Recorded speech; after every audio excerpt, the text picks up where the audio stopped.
È stata presentata a Mestre, in occasione dell'incontro organizzato dall'Auser Veneto, la proposta di legge nazionale sull'invecchiamento attivo depositata in Parlamento lo scorso 18 gennaio ed ora assegnata alla Commissione Affari Sociali. In un paese che invecchia sempre più e dove gli over 65 sono quasi il 22% della popolazione, con 157 anziani ogni 100 giovani, si richiede di vedere l'invecchiamento della popolazione come una risorsa per tutti e non come un'emergenza per l'assistenza. Sì, noi abbiamo chiesto ai parlamentari di presentare una proposta di legge sull'invecchiamento attivo perché vogliamo mettere al centro la persona anziana, con tutti i suoi valori, con tutta la sua storia e con tutte le sue capacità di trasmettere alle nuove generazioni cultura, valori e anche attività professionali.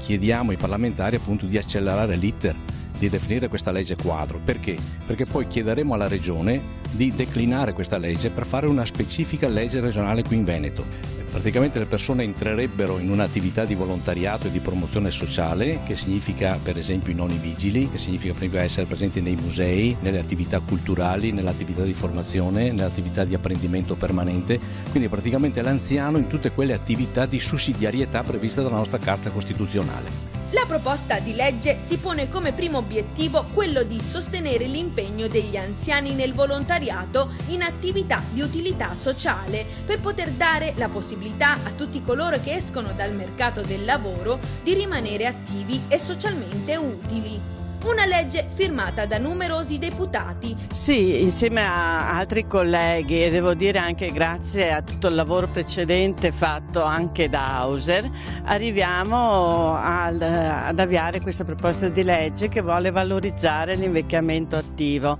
cioè dare proprio un senso di sostegno della società a un'attività delle persone più anziane che sono una risorsa per la società, e quindi pensiamo a tanti progetti che si possono costruire in collaborazione con i comuni, col terzo settore, dove questa risorsa, queste persone possono dare tantissimo della loro esperienza e dare un grande contributo anche alla solidarietà sociale. Ci è voluto un bel po' di tempo per arrivare a questo, ora deve diventare proprio realtà concreta però. Sì, su questo non è che sia già incardinata in commissione, ma io conto che prima dell'estate si possa incardinarla e avviare proprio il vero e proprio iter parlamentare. Poi, visto il tipo di proposta, io mi auguro anche che ci sia una convergenza delle forze politiche, che si possa varare al più presto, poi passare al Senato e diventare al più presto uno strumento in mano a tutti. Una legge che guarda quindi agli anziani come una risorsa, riconoscendo il loro ruolo e valore nella comunità, da anni voluta fortemente dalle associazioni e dai sindacati pensionati. Significa che siamo in presenza di un cambiamento demografico importante,